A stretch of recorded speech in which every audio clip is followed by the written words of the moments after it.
Everybody, it's Blaine's Plant Vlog.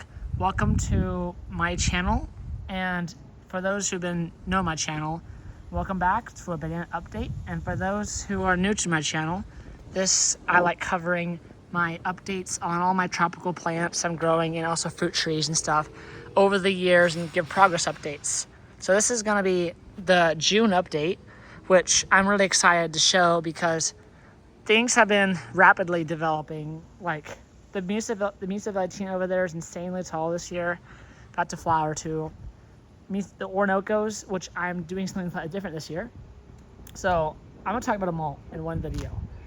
To start off, let's talk about the Orinoco's. They came first. These are the only fruiting banana species that has good fruit that can reliably grow here in zone 8B.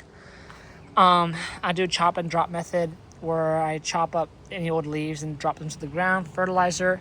But this year I'm keeping only 2 stalks by the fence clump here. There usually is like more, but I want to keep them minimal just so focus on like 1 or 2 plants. So that's what I'm focusing on these guys for. I'll let smaller ones come up eventually, but for now I want to keep them a single 2 trunks flanking both sides of the fence here. I think it looks really nice.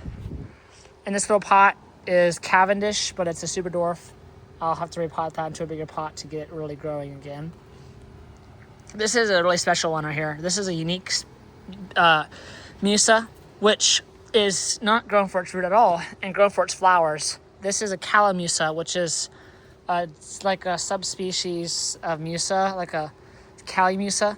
So they produce these ornate flowers this one produces ornate flowers that are orange, and it'll be upright stalks like a Musa Valentina, but they need pollination to get any fruit.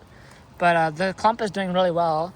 A lot of new pups in here. This is 3 years old now, so hopefully you get fruit this year. Flower, well, you could get fruit too if you pollinate it, but this big stalk here, they don't get much bigger than this. Really ornate and cute species that I think is this is a rare one too. Not many people really have this.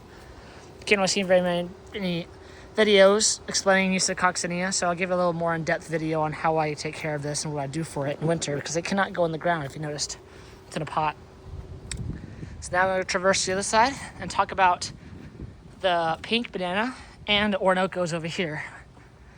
So this clump over here is Musa Orinoco again, just like that one over there, but this time there's 4 instead of just 2 because I'm keeping a little more on this clump here. But doing a little differently this year as well. I'm going to keep the leaves to 4 only on all stalks until it gets to a certain height. Therefore, you can walk underneath it just fine, and also raises the canopy up, and maybe we'll get to grow a lot faster this year. Hopefully. This is already pretty large for June. They're all about the same size, so I figured why not leave them all. That one I might cut out, may not, we'll see. But yeah, I like that look. 4 trunks there. All these just woke up from winter dormancy about 2 months ago, so new leaves coming out soon. Don't expect any fruit from these, but you never know, because these did come up from the old trunks, so they might have their age stacked up on them, so we might get a flower if they get big enough quickly, because again, anyways, next up, this is what I'm honestly the most excited about. Look at the size of this. So you might think that's not very large for those who don't know bananas, but for those who do maybe know, this is Musa Valentina, the pink banana. These produce pink fruits. I know it's crazy, but it's super hardy as well. This will come up reliably every year, and fruit soon. Like this is already putting out flag leaves right now. So as you can see, those who know bananas, flag leaf, yep, there's one right there. This is going to fruit soon, this trunk here, because there's a flag leaf there, which says, oh, I'm about to flower, because it's smaller.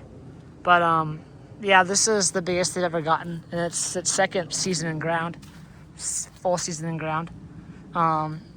These don't get any bigger than this. This is flagging now, so it's at fruiting height, and still pretty tall, but it's really not that tall. There's quite a few plants in here as well, but none of them are flowering or fruiting yet, but very, very soon. The next thing that comes out will be the flower and fruit. These do produce edible fruit. They're really good, but they're seeded. but it's really unique. Really, it's really awesome. And then we'll have bananas in the front yard, but again, I'll make a separate video for that. They're the same like Orinoco's like these are right here, but they're just they're in a little bit of a different situation because they're in the shade, so they're small right now, but they really catch up soon. But yeah, that's the June update on the bananas. I think those look the best this year. We'll see. I'm keeping my eye on that one right there, because if it really starts rocketing upwards, it could flower pretty quickly. So. But those are going to be first to fruit. They always do. And we should get some fruit from those very soon. A lot of different, it's really fun to watch. So yeah, it's an update on the bananas. I'll give you guys an update in 1 month from now. Early July, maybe even, I think the 4th of July will be a good time to do an update on the bananas. And then I'll do one in late July and then August. So yeah, guys.